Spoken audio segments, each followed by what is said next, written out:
for giving me this opportunity. I rise to support this budget of 25-26. I use this occasion to congratulate the Honourable Prime Minister and the Honourable Finance Minister. I understand it is her 8th budget, and congratulations are in order for this record. So the Viksit Bharat of 2047 is the first time a leader in democratic India has laid the foundation for a long-term vision and has initiated a structured approach for an economically developed Bharat. This year's budget adds strong building blocks towards executing the ideas within the noble vision of the Prime Minister and represents the continued commitment of the government to work towards the aspirations of 140 crore Indians and looks to ensure their happiness and welfare.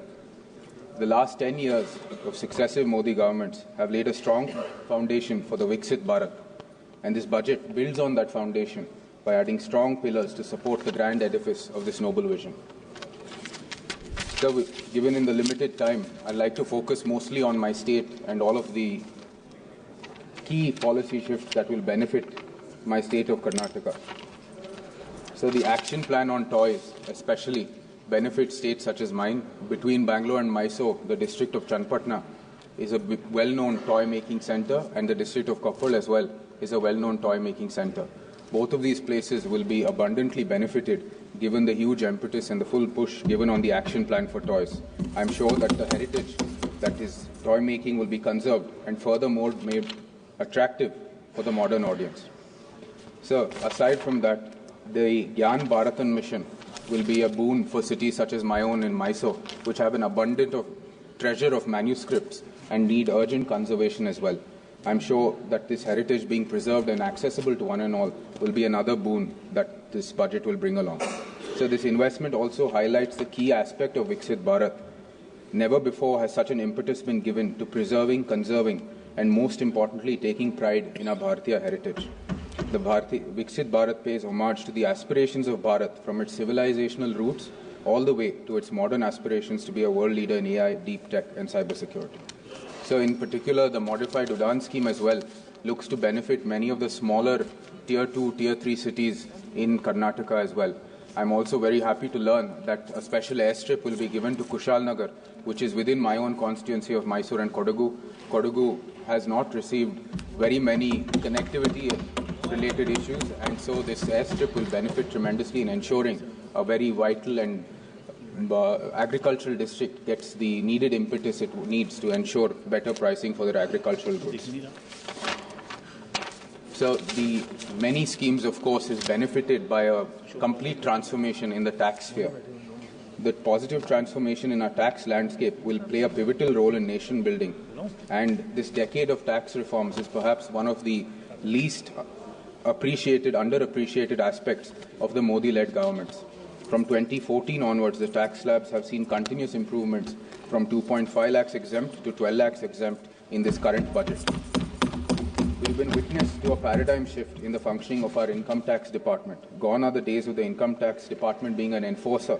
Rather, today's IT department has been repositioned as an infrastructure to assist the taxpayer in services and understanding government policy.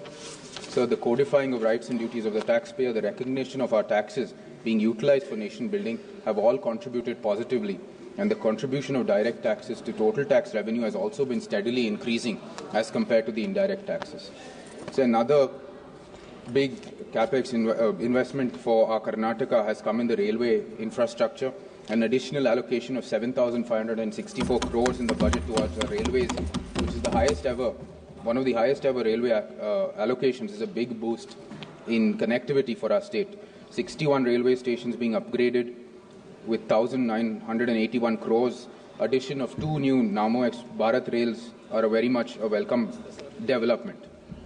Additionally, Bangalore's metro is also getting an allocation with 1,717 crores, all of which will benefit both Bangalore in terms of its traffic woes as well as alleviate many of the issues that Bangalore faces. So sadly, over the last 2 years since the Congress-led government has come to Karnataka, the progress that has been seen and the rest of the country is going on with the Prime Minister's noble vision has been in stark contrast with our current state's government's policy. Instead of adopting better fiscal management and people-friendly policies, the state government continues to misrepresent facts, and present half-truths to point the finger at the central government to cover the Congress-led government's inability to manage their own economic affairs. So a constant accusation is that the taxes due to our state of Karnataka is not being given commensurate to what the other states are receiving in the north. This cannot be more further from the truth. The tax devolution for Karnataka in 2004 to 14 was 81,795 crores with the UPA-led governments. That has jumped 250% to 2,85,455 crores in the current Modi-led governments. Grant in aid during the UPA governments was 60,779 crores. That has jumped to 2,08,832 crores, or rather 243% increase in the Modi-led governments. So the increase in tax devolution and grant aid has been multifold. Despite this, the current government continues to lay the blame on the central government to cover their bad fiscal management. So the leadership best is represented by a quote from Mahatma Gandhi's autobiography. But you can wake a man only if he's really asleep. No effort that you will make will produce any effect upon him if he is merely pretending to sleep. Thank you. Our state government is pretending to sleep as we lose out on the 15th Finance Commission grants that haven't been conducted because they are unable to conduct local body elections. They continue to pretend to sleep when salaries for our workers, for our school teachers and our doctors are not being paid. Key central projects, including in my own constituency, like the Mysore-Kushalnagar Railway, which is required for Kodagu, hasn't been given due to the state's mismanagement of fiscal policy. So also the Awas 2.0, which for urban bodies, where the Modi government has promised houses for all urban backward communities and for those that are economically weaker. Our state, while our 29 other states have been signatories, the current Congress state hasn't been a signatory, and this has been very bad development and not helping us in ensuring to. Thank you, Honourable Member Wadiyarji. So all of this has been a bad picture for our state government, and such bad administration is a blight on development. And we must urge our state, our citizens of our state, to look past this misrepresentation and hold the state government responsible for the injustice they are making out to the people. Thank you. So Honourable Member Srimati Prabha Mallikarjun. Honourable Member Prabha Mallikarjun. Please call. No, please. Honourable Speaker, बैठे बैठे पास वाले ज़्यादा लोग बोलते हैं पास वाले और समय दीजिए. Please. Honourable Speaker, sir, thank you for allowing me to speak on the Union budget. I rise today not just as a critic of this budget, but as a concerned citizen and a Member of Parliament representing Karnataka's Davangere Lok Sabha constituency. I stand to contest what the incumbent government promises of its failed Viksit Bharat dream. They say, Sabka Saath, Sabka Vikas. The reality reads more like, Kuch Ka Saath, Chuninda Corporate Ka Vikas. This government boasts of economic growth. Let me put out some shivering facts to the ears of our Treasury bench. The Honourable Finance Minister says she has heard the voice of the middle class while rolling out changes in tax slabs.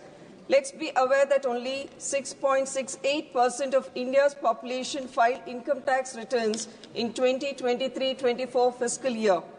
India's population is around 142 crore. Which middle class is the Finance Minister talking about? What relief are you offering to the poor who live with less than rupees 100 a day? Graduate unemployment rate stands at 29.1%, which is the highest in recent history.